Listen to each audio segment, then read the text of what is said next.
നമസ്കാരം. Research and analysis wing അല്ലെങ്കിൽ raw ലോകത്തിന്റെ വിവിധ കോണുകളിൽ നിശബ്ദമായി വ്യാപിച്ചു കിടക്കുന്ന ഒരു അദൃശ്യ പ്രതിരോധ നിര. ഔദ്യോഗിക കണക്കുകൾ പ്രകാരം ഈ ഏജൻസിയുടെ അംഗബലം മറ്റ് ആഗോള ഇന്റലിജൻസ് ഏജൻസികളെ അപേക്ഷിച്ച് പരിമിതമാണെന്ന് തോന്നാമെങ്കിലും അതിന്റെ പ്രവർത്തന വ്യാപ്തി അതിശയിപ്പിക്കുന്നതാണ്. ലോകത്തിന്റെ ഏതെങ്കിലും ഭാഗത്ത് ഇന്ത്യയുടെ താൽപ്പര്യങ്ങൾക്കെതിരെ ഒരു നീക്കമുണ്ടാകുമ്പോൾ അതിന്റെ പിന്നിൽ എന്താണ് നടക്കുന്നതെന്ന് ആദ്യം മനസ്സിലാക്കാൻ ശ്രമിക്കുന്ന കണ്ണുകൾ റോയുടേതാകാം. ഇന്ത്യൻ ഇന്റലിജൻസ് ചരിത്രത്തിൽ 1960കൾ കടുത്ത പരീക്ഷണങ്ങളുടെ കാലമായിരുന്നു. 1947 മുതൽ ഇന്ത്യയുടെ ആഭ്യന്തര വിദേശ രഹസ്യാന്വേഷണ ചുമതലകൾ കൈകാര്യം ചെയ്തിരുന്നത് ഇന്റലിജൻസ് ബ്യൂറോ IB ആയിരുന്നു.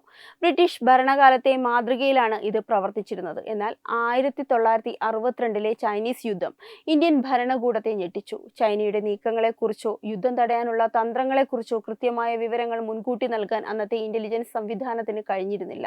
തൊട്ടു പിന്നാലെ 1965ലെ പാകിസ്ഥാൻ യുദ്ധത്തിലും ഇതേ വെല്ലുവിളികൾ ആവർത്തിച്ചു. സൈനിക നീക്കങ്ങൾക്കപ്പുറം ശത്രുരാജ്യങ്ങളുടെ ഉള്ളറകളിലെ രഹസ്യങ്ങൾ ചോർത്താൻ പ്രത്യേകമായ ഒരു സംവിധാനം വേണമെന്ന് അന്ന് സൈനിക മേധാവികളും രാഷ്ട്രീയ നേതൃത്വവും ഒരുപോലെ അഭിപ്രായപ്പെട്ടു. ആഭ്യന്തര സുരക്ഷാ കാര്യങ്ങളും വിദേശ രഹസ്യാന്വേഷണവും ഒരേ ഏജൻസിക്ക് കീഴിൽ കൊണ്ടുപോകുന്നത് പ്രായോഗികമല്ലെന്ന തിരിച്ചറിവ് അന്നത്തെ പ്രധാനമന്ത്രി ഇന്ദിരാഗാന്ധിക്കുണ്ടായി.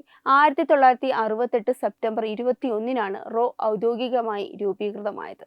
ഇതിന്റെ ആദ്യ തലവനായി നിയമിതനായത് ഇന്ത്യൻ രഹസ്യാന്വേഷണ രംഗത്തെ അതുല്യ പ്രതിഭയായിരുന്ന രാമേശ്വർ നാഥ് കാവോ ആണ്. കാവോ റോയുടെ സ്വഭാവവും ശൈലിയും നിർണയിച്ച ശില്പി കൂടിയായിരുന്നു. അദ്ദേഹത്തിന്റെ കീഴിൽ അതീവ രഹസ്യമായിട്ടായിരുന്നു ഏജൻസിയുടെ പ്രവർത്തനങ്ങൾ നടന്നത്. കാവോ നേരിട്ട് തിരഞ്ഞെടുത്ത ഓഫീസർമാരുടെ ഒരു ചെറിയ സംഘമാണ് റോയുടെ അടിത്തറ പാകിയത്. ഇവർ പിൽക്കാലത്ത് രഹസ്യാന്വേഷണ ലോകത്ത് കാവോ ബോയ്സ് എന്നറിയപ്പെട്ടു. ഇസ്രായേലിന്റെ മൊസാദ്, അമേരിക്കയുടെ CIA തുടങ്ങിയ ഏജൻസികളോട് കിടപിടിക്കുന്ന രീതിയിൽ അത്യാധുനിക സാങ്കേതിക വിദ്യയും മനുഷ്യ വിഭവശേഷിയും ചേർന്നാണ് റോ ഇന്ന് പ്രവർത്തിക്കുന്നത്. റോ രൂപീകരിച്ച് വെറും 3 വർഷത്തിനുള്ളിൽ തന്നെ ലോകത്തെ ഞെട്ടിച്ച ഒരു ദൗത്യത്തിലേക്ക് ഈ ഏജൻസി കടക്കുകയായിരുന്നു. അതായിരുന്നു 1971ലെ ബംഗ്ലാദേശ് വിമോചന യുദ്ധം. കിഴക്കൻ പാകിസ്ഥാനിൽ ബംഗാളി ജനതയ്ക്കെതിരെ പാക് സൈന്യം നടത്തിയ ക്രൂരതകൾ പ്രദേശത്തെ അസ്ഥിരമാക്കിയപ്പോൾ അത് ഇന്ത്യയുടെ സുരക്ഷയ്ക്കും വലിയ വെല്ലുവിളിയായി. ഇതിനായി റോയുടെ നേതൃത്വത്തിൽ മുക്തിബാഹിനി എന്ന ഗറില്ല സേനയ്ക്ക് രൂപം നൽകി. അതിർത്തിക്കപ്പുറത്തെ രഹസ്യ കേന്ദ്രങ്ങളിൽ വെച്ച് റോ ഉദ്യോഗസ്ഥർ ഇവർക്ക് ആധുനിക ആയുധങ്ങളും പോരാട്ട തന്ത്രങ്ങളും പഠിപ്പിച്ചു നൽകി. പാക് സൈന്യത്തിന്റെ വാർത്താവിനിമയ ബന്ധങ്ങൾ തകർക്കാനും അവരുടെ റെയിൽവേ ഗതാഗത സംവിധാനങ്ങൾ സ്തംഭിപ്പിക്കാനും മുക്തിബാഹിനിക്ക് സാധിച്ചു. ഓപ്പറേഷൻ ജാക്പോട്ട് പോലുള്ള കടൽ ദൗത്യങ്ങളിലൂടെ പാക് സൈന്യത്തിന് കൂടുതൽ തിരിച്ചടികളുണ്ടായി. യുദ്ധം ഔദ്യോഗികമായി ആരംഭിക്കുന്നതിന് മുമ്പേ തന്നെ ശത്രുവിന്റെ ശക്തിയും നീക്കങ്ങളും വലിയ രീതിയിൽ ക്ഷയിക്കപ്പെട്ടിരുന്നു. 1971 ഡിസംബറിൽ ഇന്ത്യൻ സൈന്യം യുദ്ധഭൂമിയിലേക്ക് പ്രവേശിച്ചു. വെറും 13 ദിവസത്തിനുള്ളിൽ 93,000 പാക് സൈനികർ കീഴടങ്ങിയത് മുൻകൂട്ടി ഒരുക്കിയ അടിത്തറയുടെ ശക്തി വ്യക്തമാക്കുന്ന സംഭവമായി മാറി. റോയുടെ കരുത്ത് ലോകം മുഴുവൻ വ്യക്തമായി തിരിച്ചറിഞ്ഞത് 1971-ലാണെങ്കിൽ 1974 നടന്ന സിക്കിം സംയോജനം മറ്റൊരു തരത്തിലുള്ള തന്ത്രത്തിന്റെ ഉദാഹരണമായിരുന്നു. ചൈനീസ് അതിർത്തിയോട് ചേർന്ന് കിടക്കുന്ന സിക്കിം തന്ത്രപ്രധാനമായ ഒരു പ്രദേശമായിരുന്നു.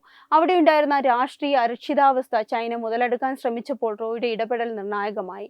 ഒരു തുള്ളി രക്തം പോലും ചിന്താതെ തികച്ചും നയതന്ത്രപരമായ രഹസ്യ നീക്കങ്ങളിലൂടെ സിക്കിമിനെ ഇന്ത്യൻ യൂണിയന്റെ ഭാഗമാക്കാൻ റോയ്ക്ക് സാധിച്ചു. 1975-ൽ സിക്കിം ഇന്ത്യയുടെ 22ാമത് സംസ്ഥാനമായി മാറിയത് റോയുടെ ബുദ്ധിപരമായ നീക്കങ്ങളുടെ ഫലമായിരുന്നു. ധർമ്മോ രക്ഷതി രക്ഷിത, ധർമ്മത്തെ സംരക്ഷിക്കുന്നവനെ ധർമ്മം സംരക്ഷിക്കുന്നു എന്നതാണ് റോയുടെ ആപ്തവാക്യം. ഈ ഏജൻസിയുടെ പ്രവർത്തനങ്ങൾ ഇന്നും അതീവ രഹസ്യമായി തുടരുന്നു. ക്യാബിനറ്റ് സെക്രട്ടേറിയറ്റിന് കീഴിലാണ് ഇത് പ്രവർത്തിക്കുന്നത്. അതുകൊണ്ട് തന്നെ പാർലമെന്റിനോട് നേരിട്ട് മറുപടി പറയാൻ ഈ ഏജൻസി ബാധ്യസ്ഥമല്ല. പ്രധാനമന്ത്രിക്ക് നേരിട്ടാണ് റിപ്പോർട്ട് ചെയ്യുന്നത്. ശത്രു രാജ്യങ്ങളുടെ സൈനിക നീക്കങ്ങൾ നിരീക്ഷിക്കുക, ഭീകരവാദ വിരുദ്ധ പ്രവർത്തനങ്ങൾ ഏകോപിപ്പിക്കുക, അയൽ രാജ്യങ്ങളിലെ രാഷ്ട്രീയ മാറ്റങ്ങൾ വിശകലനം ചെയ്യുക തുടങ്ങിയവയാണ് റോയുടെ പ്രധാന ചുമതലകൾ. ടെക്നിക്കൽ ഇന്റലിജൻസ്, ഹ്യൂമൻ ഇന്റലിജൻസ് എന്നീ 2 മേഖലകളിലും റോ ഇന്ന് ലോകോത്തര നിലവാരം പുലർത്തുന്നു. റോയുടെ ഉദയം ഭാരതത്തിന്റെ സുരക്ഷാ ചരിത്രത്തിലെ ഏറ്റവും നിർണായകമായ വഴിത്തിരിവായിരുന്നു. ഇന്ന് നമ്മുടെ അതിർത്തികൾക്കപ്പുറം ആരും അറിയാതെ ഭാരതത്തിന് കാവൽ നിൽക്കുന്ന ആ അദൃശ്യ പോരാളികൾക്ക് നമുക്ക് നന്ദി പറയാം. വെബ് ഡെസ്ക് തത്തുമൈ TV.